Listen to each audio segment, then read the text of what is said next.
நான் வந்து ரொம்ப சின்ன வயசுலேருந்து எனக்கு ஜேர்னலிஸ்ட் ஆகணும்னு ஆசை.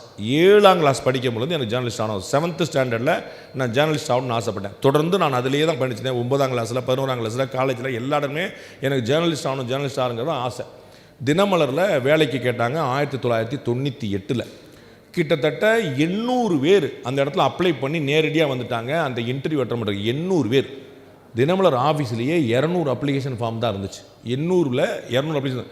அவங்க போய் எங்களெல்லாம் நிப்பாட்டி கதவை பூட்டிட்டு போய் எல்லாம் ஃபோட்டோ காப்பி ஜெராக்ஸ் எடுக்க போயிட்டாங்க அந்த அப்ளிகேஷன் ஃபார்ம். அந்த 800 வந்து 200 மாறி, 200 வந்து 25 மாறி, 25 12 மாறி, 12ல் கடைசியில் 5 பேர் வேலைக்கு எடுத்தாங்க. அந்த 5 பேரில் ஒரு ஆள் நான். மொத்தம் 800லேருந்து கடைசி வரைக்கும் எடுத்துல 5 பேரில் ஒரு ஆள் நான். என்ன காரணம் அப்படின்னா, என் கூடயே வந்து ஜேர்னலிசம் படித்தவன்லாம் இருந்தான். நான் ஜேர்னலிசம் படிக்கலை. என் கூட இங்கிலீஷ் படித்தவன், என் கூட மாஸ் கம்யூனிகேஷன் படித்தவன், பல படித்தவன்லாம் இருந்தான். அவர்களெல்லாம் செலக்ட் ஆகலை. என்ன காரணம்? இந்த பேஷன்.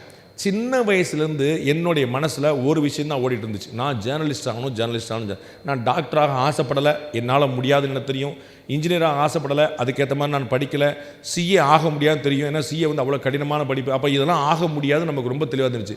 அப்போ எது ஆகலாம் அப்படின்னா, எனக்கு ரொம்ப சைல்டுஹுட்டில் இருந்த விஷயம் ஜேர்னலிஸ்ட் ஆகணும் அப்படிங்கிற விஷயம். ஏன்னா ஜேர்னலிசம் தான் எல்லா துறையும் பேசக்கூடியதாக, எல்லா துறையும் அணுகக்கூடியதாக, எல்லாவற்றையும் தெரிந்திருக்க வேண்டியதாக மாறிச்சு. அப்போ நம்ம ஒரு லாங்குவேஜ் படித்து கூட ஜேர்னலிஸ்ட் ஆக முடியும். ஸோ ஜேர்னலிசம் படிக்கணும் அப்படின்னா உங்களுடைய ஆசை இருந்தால் தாராளமாக படிக்கலாம், நல்லா படிக்கலாம். அதற்கு சென்னையிலேயே பல கல்லூரிகள் இருக்கிறாங்க.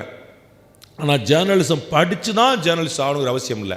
சினிமா துறைக்கு நீங்கள் போனால் டிஎஃப்டி படிச்சுட்டு தான் நீங்கள் சினிமா துறைக்கு போகணுங்கிற அவசியம் இல்லை. நீங்கள் வந்து எந்த துறையில் நீங்கள் படிச்சிருந்தாலும் அதில் ஒரு ஆர்வம் இருந்தால் நீங்கள் அந்த துறைக்கு சேர்ந்து பண்ண முடியும். பணக்காரன் ஆகிறது, பிரபலம் ஆகிறது, இது ரெண்டும் என்டையர்லி வேறு சப்ஜெக்ட் ஞாபகம். என்ன பண்ணியும் பணக்காரன் ஆகலாம், என்ன பண்ணியும் நம்ம வந்து பிரபலமான ஆளாகலாம். அதில் வந்து நம்ம வந்து இது படித்து தான் வரணுங்கிற அவசியம் இல்லை. ஆனால் நீங்கள் என்ன ஆக விரும்பணுங்கிற நீங்கள் தெளிவு பண்ணிக்கணும்.